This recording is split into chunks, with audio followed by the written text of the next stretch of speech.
déclare la 9e édition du Festival du cinéma italien contemporain de Tours, Viva il Cinema, ouverte.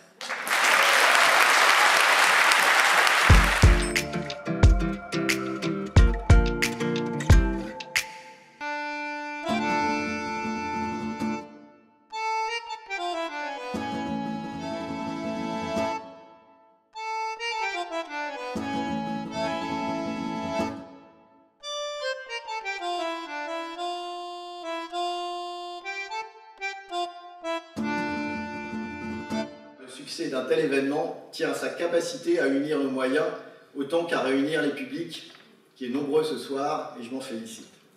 Voilà à tous, je souhaite un excellent festival et viva il cinema! Ce festival est né d'une volonté de promouvoir le jeune cinéma italien contemporain, sachant que le cinéma italien a toujours été conjugué au passé. Quand on parle de cinéma italien, on pense aux grands réalisateurs, alors qu'il existe un cinéma de qualité, hélas méconnu parce qu'il y a des problèmes de distribution, mais un cinéma de grande qualité. Et nous faisons donc une promotion à la fois de jeunes réalisateurs qui viennent présenter leur premier ou second long métrage dans le cadre d'une compétition.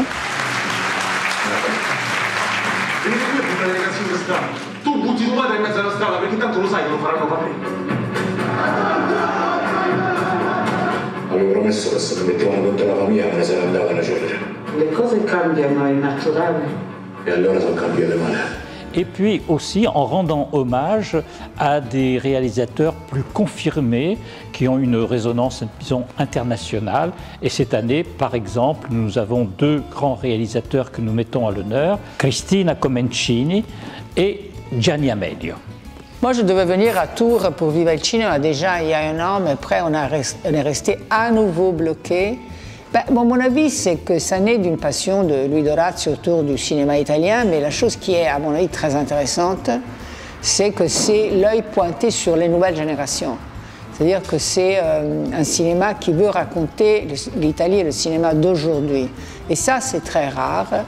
Et donc ici, on peut voir des films que vraiment on ne peut pas voir dans d'autres endroits. Mais moi, je demandais à Louis d'Orazio pourquoi le cinéma, Viva il Cinema, du cinéma contemporain italien, est né à Tours. Les choses naissent des passions. Et donc, c'est sa passion aussi. Et on a découvert hier qu'il y a beaucoup de Français qui ont des origines italiennes en plus. Tous les châteaux de la Loire et tout ça, c'était un cœur de la France. C'est-à-dire que beaucoup de royauté était autour de ça. Et donc, il y a ce truc de la Renaissance aussi. Il y a comme une admiration pour l'Italie qui est le pays des grands arts de la Renaissance. Donc, il y a une passion aussi culturelle. Je pense, pour la culture italienne. Et donc Tours devient un peu l'endroit où tout ça se lie, c'est-à-dire la culture classique et le cinéma d'aujourd'hui. Mais la plus grande raison, c'est que c'est le public. Je me suis aperçu que le public, il y avait un amour de l'Italie dans le public, un public qui peut être italianisant ou pas, qui n'est pas issu de l'immigration. Ce n'est pas un bassin d'immigration italienne ici, non, mais c'est un amour de l'Italie, les gens aiment bien l'Italie, ils ont une image positive de l'Italie et l'Italie leur parle. Et peut-être que tout le public vient voir un peu d'Italie, vient vivre un peu de l'Italie dans ces journées consacrées au festival Viva il Cinema. J'habite à Tours depuis 17 ans maintenant en France. Sinon, je suis italienne, je viens de Sicile. C'est un événement exceptionnel, surtout peut-être pour moi en tant qu'italienne, parce que c'est un événement qu'on attend toute l'année. Et donc on est bien heureux de retrouver ici des films italiens avec des acteurs et des metteurs en scène italiens. Je n'ai pas pu voir tous les films, mais sûrement Tornare. C'est un film de la Comencini. Il s'agit d'une dame qui est partie à l'étranger vivre, qui revient chez elle. Et donc du coup c'est un retour à l'enfance.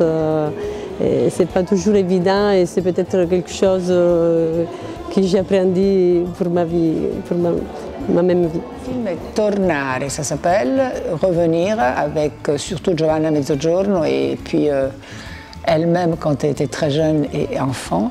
Et c'est un film que j'ai tourné, c'est mon dernier film parce qu'il devait sortir en 2019 et il a été bloqué par le Covid, donc il n'a jamais été dans les salles.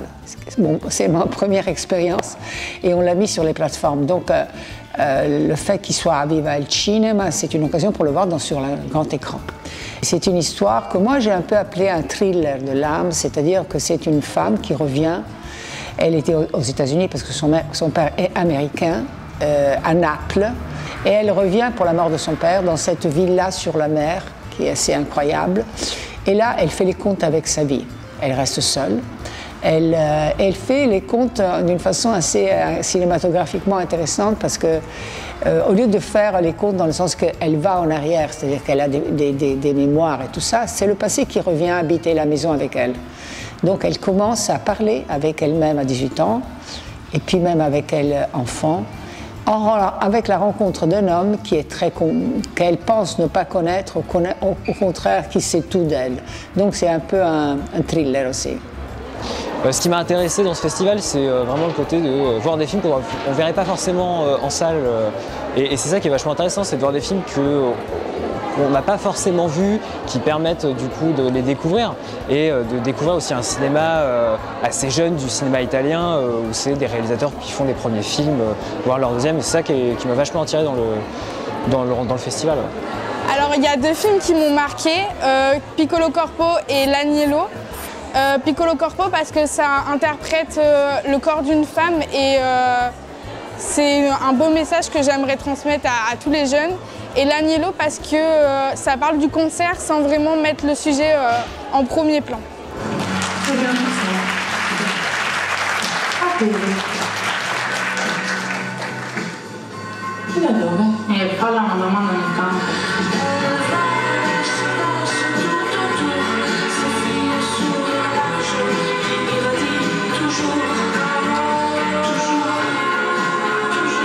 Le prix du jury jeune de la 9e édition de Viva il Cinema est attribué à... Quindi il premio della giuria Giovanni per il Festival Viva il Cinema dell'anno 2022 è assegnato a Piccolo Corpo.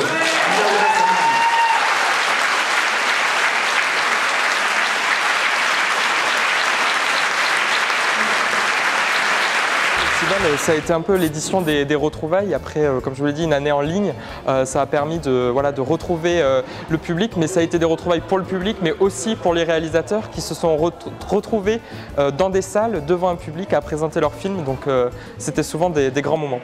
Je veux dire une chose, je ne vois pas une salle comme ça, une salle si pleine en Italie depuis des années. Ça arrive, parfois ça arrive, mais c'est Batman, c'est des trucs comme ça, c'est pas pour des films italiens. Donc à chaque fois, vous me frappez fort, parce que je vois quelque chose que j'aimerais bien vous faire aller en Italie pour un petit quart d'heure, pour que tout le monde vous regarde.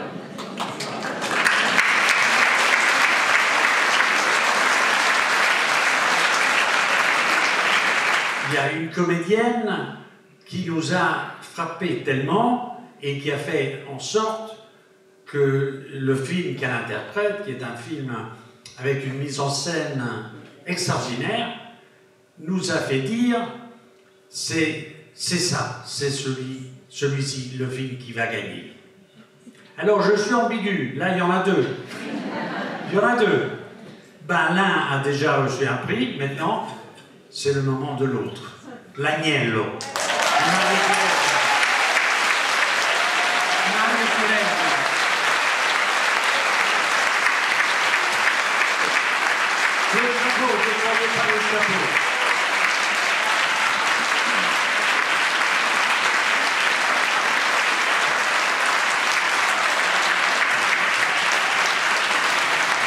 Les autres directeurs et directrices des autres films.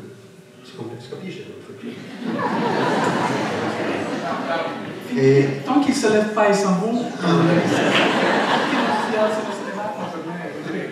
Ok. Merci beaucoup à tous. Grazie.